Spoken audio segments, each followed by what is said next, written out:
Hi everyone, my name is Armin, and today I'm going to talk to you about our work on scaling private similarity testing, and this is joint work with Yiqing, Kaishuo Cheng, Naaman, and Tom Ristenpart. So end-to-end encrypted messaging has been transformative for improving user privacy. Because the platform does not see the plain text content of user messages, this helps prevent things like mass surveillance and the breaching of these server-side databases of user data. Now, despite the immense benefits that end-to-end encrypted messaging provides to its users, users are still subject to many forms of online abuse and harassment on these platforms. And sometimes these forms of abuse are a result of other users on the platform sending them harmful content. So now I'm just going to list a couple of examples of abuse that we've seen in the last couple of years. In the past several years, we've seen all sorts of viral health misinformation proliferate on these end-to-end encrypted platforms. In addition to that, we've seen spam and scams in which people are tricked out of their money. And we've even seen documented instances of these platforms being used to trade images of CSAM, or child sexual abuse material. So in our work in particular, we focus on misinformation because we believe that addressing misinformation in this setting presents a promising opportunity for us to provide trust and safety to users while empowering users and optimizing for user agency. And I'm going to provide more details on that shortly. So concretely, we propose a system in which we can warn users whenever they receive images on these end-to-end encrypted platforms that are known to be linked to viral misinformation campaigns. So in our setting, the server has this block list of harmful images that are represented here by these cat photos. And whenever a user receives an image that is an approximate match to any of the images on the block list, as is the case in this example with this color distortion in the image, we would like that user to see a warning rendered on their device. And here that's going to be represented by this red triangle. In terms of the goals we'd like to achieve here, we would like a high degree of correctness, meaning that if there is an approximate match to a blocklist image that a user receives, they should see a warning displayed. We want our approach to be efficient, both measured as the communication cost between the client and the server and the computation time on the client device. And we would like a high degree of privacy, meaning as little information as possible is leaked to the server about the user messages, about the content of those messages. So the state of the art for solving this problem of image similarity in the plain text setting is this technology known as perceptual hashing, also known as similarity hashing. So with a similarity hash, the user device will feed the image through the similarity hash function, and that's going to output some binary string. And these similarity hashes have this special property that if the two images are similar to one another in the image space, the similarity hashes should be close to one another, usually measured in terms of the L1 norm, also known as the Hamming distance. And examples of similarity hashes that are used in practice include PhotoDNA, which is used by Microsoft, and PDQ hash, which is used by Meta. So a natural starting point to consider here is, well, what if every time a user receives a message, they can check if that message contains an image, and if so, they feed it through the similarity hash function to generate this binary string. Then they'll share that similarity hash with the platform, and the platform can check if that similarity hash is close to any of these blocklist images, and if this is indeed the case, the platform will return some sort of warning that will be rendered on the user device. So in terms of our goals, this is great in terms of correctness, assuming we're using a good similarity hash function, and it's great in terms of efficiency because these similarity hashes are usually quite small. They're usually something on the order of 256 bits.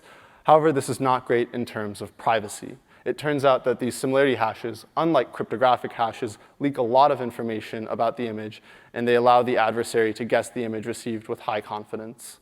And this is a non-starter for our solution or for our setting of end-to-end encrypted messaging.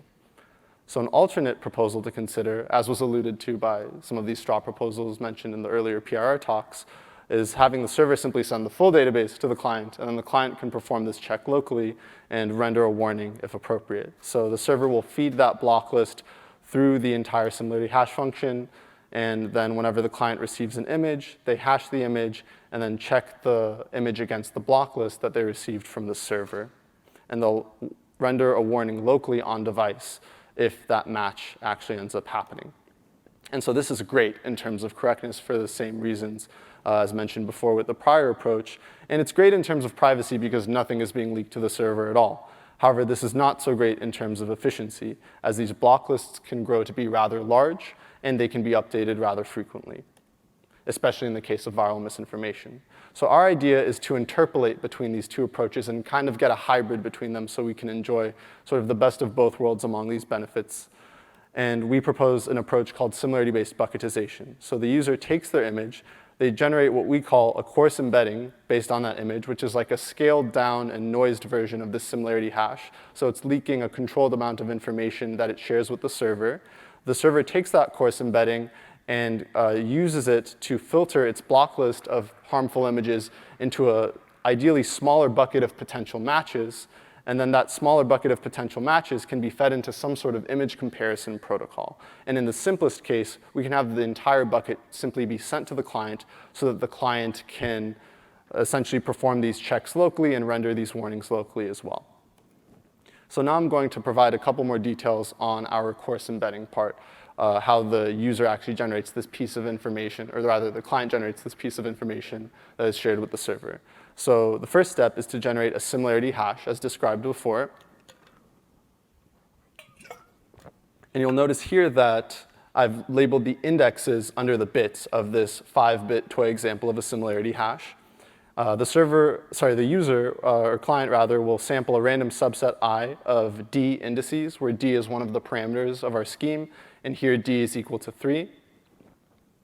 And then the client will randomly flip each bit with probability gamma and output this tuple consisting of that list of indexes along with the bits corresponding to those indexes, some of which might have been flipped. So in this particular example, we sampled the indexes 1, 2, and 4, and we flipped bit number 4.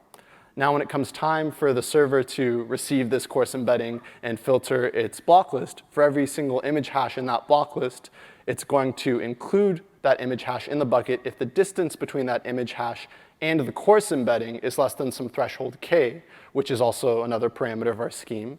And this distance is going to be the Hamming distance in our case.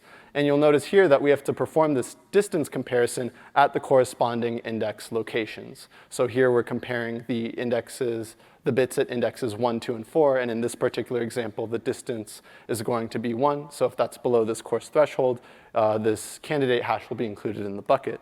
So to recap our goals and sort of make them more specific to this setting, correctness for us means that images that are similar to that image that produced the coarse embedding ought to be included in the bucket.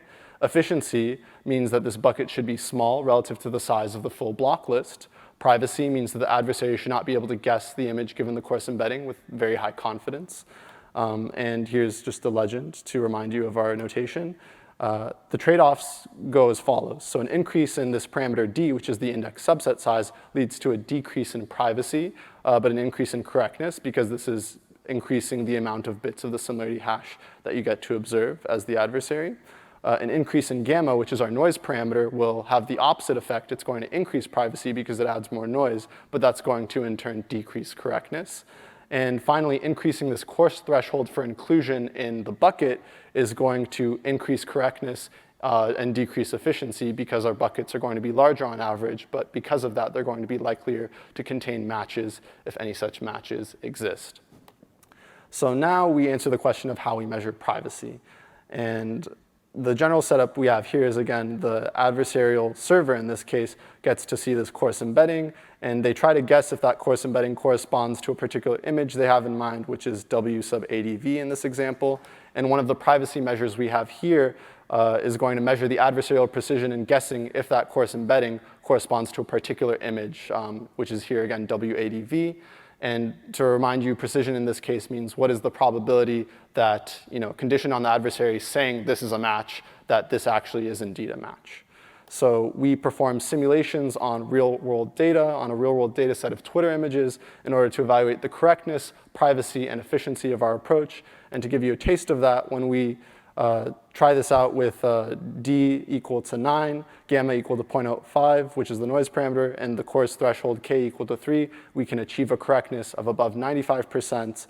We can get privacy as adversarial precision below 50%, and the efficiency, which we measure as the ratio between the average bucket size to the full block list size, is roughly 9.3%. So now I'm going to talk about how we can use our approach to scale cryptographic 2PC. And this is going to be relevant to settings in which the server input confidentiality matters. For instance, if the server cares about reducing the possibility of evasion attacks. So in this particular case, the client will simply send the embedding, and the server generates that smaller bucket, and it's going to engage in a 2PC protocol using that smaller bucket as its private input. And so here we have a sample of our results. So in this particular case, with that first column, if we consider the simple approach where the server sends the entire bucket to the client, without SBB, that takes 3.09 seconds. With SBB, that's a speed up to 0.06 seconds. And when we use these generic MPC approaches, crypten and EMP, those are unable to finish on this data set of 1 million images. However, when we equip them with SBB, those are each able to run in under 30 seconds. So in conclusion, we propose similarity-based bucketization, which is an approach to scale private similarity testing that provides these tunable trade-offs between privacy, correctness, and efficiency. We propose new privacy measures to analyze our construction. We empirically evaluate our construction on real-world data. And we also show that our construction can be composed with generic 2PC protocols. Please read the paper for more details, and I'm happy to take any questions. Thank you all so much.